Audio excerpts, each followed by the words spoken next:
Abogado ni Nanay Christy, di ba? Dumating na ba yung copy ng demanda ni Bea? Wala pa eh, wala pa. Wala. Pati kay Sharon, wala pa rin. Wala pa rin. Kaya tanto yung abogado ni Oo naman, oo. Kahit kapaw po, abogado pa rin ako. Kahit ako po. Sa lahat po ng kaso ni Tita Christy, kayo po abogado? Well, ewan ko yung mga darating ha. So, may darating ba ba? Sino pa bang hindi nagdedemanda kay Nanay Christy? Meron pa ba? Wala na, si Sharon, si Bea. Marami pa naman. Marami pa.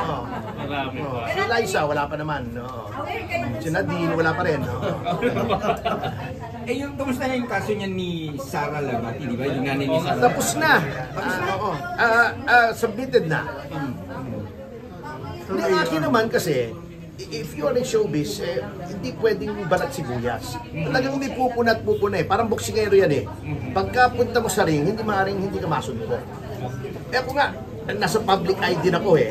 Ang daming nagsasabi sa akin kung ano-ano eh, di ba? Below the belt. Oo. Wala naman akong dinimanda kahit isa. Ganun lang talaga. Sagutin mo na lang. Sabihin mo, hindi totoo ito. Di ba? Kung ano-anong chismis lumalabas sa akin, lalo na sa mga babae, hindi naman totoo.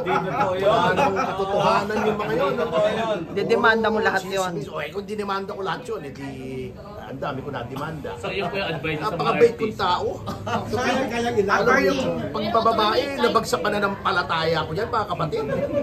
Attorney, so malakas po ang laban niyo ng papanalo niyo si Tita Christy. Hindi ko pa alam, hindi ko pa nababase. Hindi pa, wala pa po. Wala pa sa amin, bali-balita lang. Pag nakita ko, sasabihin ko sa inyo kung makukulong o hindi si Nanay Christy.